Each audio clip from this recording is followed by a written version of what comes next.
92.7 big FM पर आप सुन रहे हैं सुहाना सफर विद अन्नू कपूर में 80 के दशक के सुरीले नगमे और उनसे जुड़ी दिलचस्प कहानियाँ सिर्फ 92.7 बिग एफएम पर।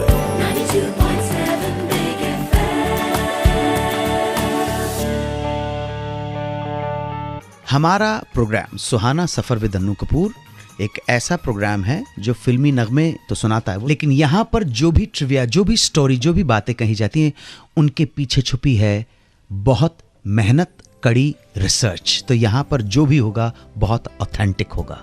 इसलिए आज आप अगर पूछना चाहें तो मैंने कभी किसी को बताया नहीं है इस तरह से। कभी मैं, देखिए हम तो बड़े बड़े हीरो की बात करते हैं, मैं तो मामूली सा एक, मुझे पता भी नहीं कि मैं एक्टर बनना चाहता था कि नहीं बनना चाहता था। मुझे कोई एक्टर बनने का कोई शौक नहीं था। जी पूछिए, आपको जो पूछना है। सर मंडी के बारे में कुछ बताएं। देखिए मंडी मेरी पहली फिल्म थी जो मैंने साइन की थी। अप्रैल 1982 में मुझे श्याम बाबू साहब का एक लेटर मिला कि मैं एक फिल्म बना रहा हूँ और उसके लिए तुम्हारा नाम कंसिडर किया जा रहा है। मैं तब दिल्ली में रहता था, फ्रीलांसिंग करता था। 25 जून 1982 को मुझे प्रकाश झा का मैसेज मिला कि तुम्हारे भाई रंजीत कपूर तुम्हें याद कर रहे हैं तो तुम चले आओ। 28 जून 1982 को, 28 जून 1982 को मैं वहाँ से चला पश्चिम एक्सप्रेस से। तो मुंबई में मेरा आगमन हुआ 29 जून 29 जून 1982 को। तो इस साल मैंने 31 साल पूरे कर लिए। क्या बात? हाँ जी। अच्छा, अभी श्याम बेनेगल साहब से मिला मैं और उन्होंने कहा कि आपका ठीक है और उन्होंने मुझे साइन कर लिया। फिल्म आपने कितने में साइन? 7,500 रुपये में। 7,500 रुपये में जी। और उन्होंने मुझे 1,000 रुपये का जो चेक दिया था, तो मेरा तो मुंबई शहर में अकाउंट भी नहीं था। तो ये चेक मैंने जाके 2 या 3 महीने के बाद जब मैं दिल्ली गया तो मैंने जमा करवाया बंगाली मार्केट के पंजाब नेशनल बैंक में। मेरा अकाउंट हुआ करता था, है ना मेरा। जी जी। तो वहाँ पे मेरा पहला चेक, मंडी का चेक वहीं पे जमा हुआ था। और मंडी मैंने मुंबई शहर की पहली कमाई मेरी हुई थी गांधी फिल्म की डबिंग कर। एक छोटा सा कैरेक्टर था, उसकी डबिंग मैंने की थी 25 अगस्त 1982 को, 25 अगस्त 1982 को। और उसके बाद मुझे जो पैसे मिले थे 2,000 रुपये मिल गए थे। मुझे यकीन ही नहीं आया कि मुझे 2,000 रुपये मिलेंगे। मैं कैफ़ी साहब और उनकी मिसेज़ और इन सब घर के लोगों के लिए 56 रुपये का गज़ेबो से पेस्ट्रीज़ मैंने ख़रीदी थी। और लिंकिंग रोड से जुहू पृथ्वी थिएटर तक मैं पैदल चल के आया था इस जोश के अंदर।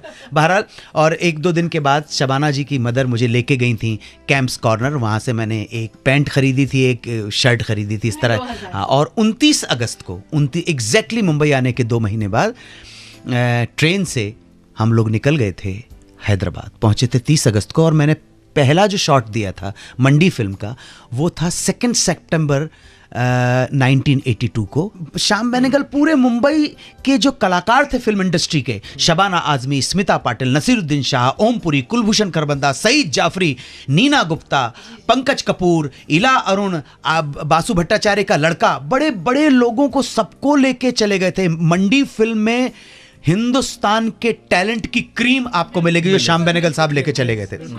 मैंने पहला शॉट 2 सितंबर को मौलाली में दिया था। हैदराबाद के पास एक जगह है मौलाली, वहाँ पे पहला शॉट दिया था।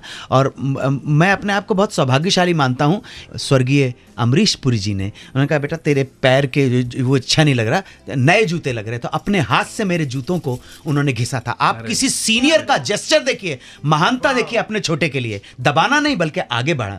तो मैं अपने जो बेस्ट सीनियर हैं उनमें डैनी डेंगजोंगपा और अमरीश पुरी और अमिताभ बच्चन को अपना बेस्ट सीनियर मानता हूं मैं। भगवान आप सबको वैसे ही सीनियर दे। मेरा ये एक्सपीरियंस है, बाकी का। सो इस तरह से मंडी बनी। और मंडी के दौरान हम लोग क्या ऊधम किया करते थे, बसेज में जाते थे, डांस गाना करते। यहाँ से चारमीनार एक्सप्रेस जब चली है 29 अगस्त 1982 को, तो मैं निकला, अनिल चौधरी साहब के घर पे था। वहाँ पे मैं और मेरे साथ रैना साहब थे, के रैना साहब। हम लोगों ने टैक्सी पकड़ी और टैक्सी पकड़ के हम जुहू एयरपोर्ट के ऊपर गए। वहाँ से पंकज कपूर साहब के जीजा जी वहाँ के इंचार्ज हुआ करते थे। उस टैक्सी में पंकज कपूर साहब को बिठाया और वहाँ से फिर वाकोला गए। वहाँ से अंकुर बिल्डिंग से सतीश कौशिक साहब को लिया और हम लोग पहुँचे सीधे वीटी के ऊपर। तो 2 घंटे वेट करना पड़ा, ट्रेन लेट हो गई थी।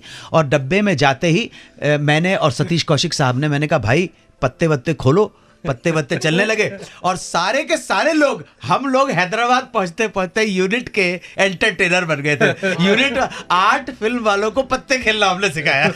फिर वॉलीबॉल चलती थी वहां पर, और बहुत बहुत हैदराबाद भुवनगिर में भी शूटिंग हुई। भुवनगिर के लड़कों के साथ हमने मैच किया, मैं कैप्टन बना और हम लोग जीते वॉलीबॉल का। इस तरह से बेनेगल ब्लू बॉयज, इतना मज़ा आता था, इतना मज़ा आता था। और जब मुझे वहीं पे रहते हुए पहली फिल्म मिली, जावेद साहब ने मुझे कहा कि बेताब एक फ़िल्म लिख रहा हूँ और तुम चले आओ। सो मैं 22 अक्टूबर को 1982 को मुझे पहली बार श्याम बेनेगल की प्रोडक्शन ने हवाई जहाज़ में बिठाया मुझे, और हैदराबाद एयरपोर्ट पर सतीश कौशिक, अथर नवाज और स्मिता पाटिल मुझे छोड़ने आए थे। स्मिता पाटिल, ईश्वर उसकी आत्मा को शांति दे, स्मिता पाटिल ने, मैंने कहा स्मिता मुझे कहीं पहली बार बैठ रहा हूँ, मुझको गड़बड़ नहीं हो जाए, उल्टी नहीं हो जाए, तो उसने सॉब राइड करके एक टैबलेट, डॉक्टर देशमुख से, देश पांडे थे, उनसे मंगा के मुझे सॉब राइड दी थी। I will never forget that. और मंडी रिलीज़ हुई 1983 में। ये मेरी फिल्म पहली रिलीज़ नहीं थी, पहली रिलीज़ मेरी थी बेताब। बेताब की शूटिंग मैंने स्टार्ट की है 1 नवंबर 1982 को बेंगलोर के पास रामनगरम में। मुझे बेताब का जो साइनिंग अमाउंट था, ये सनी के फूफा जी जो है विक्रम सिंह देहल, उन्होंने, जहाँ पे भी सनी सुपर साउंड है ना, वहाँ पे एक छोटा सा शैक हुआ करता, बंगला हुआ करता सफ़ेद कलर का, धर्मेंद्र का, वहाँ से मैंने पहला साइनिंग अमाउंट लिया।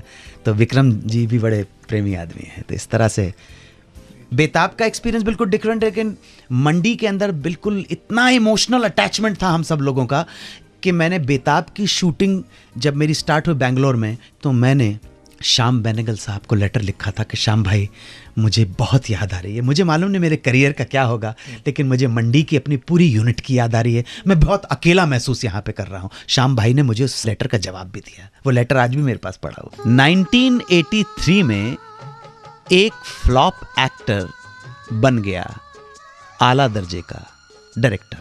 कैसे, कब और कहाँ, वो सब थोड़ी देर में।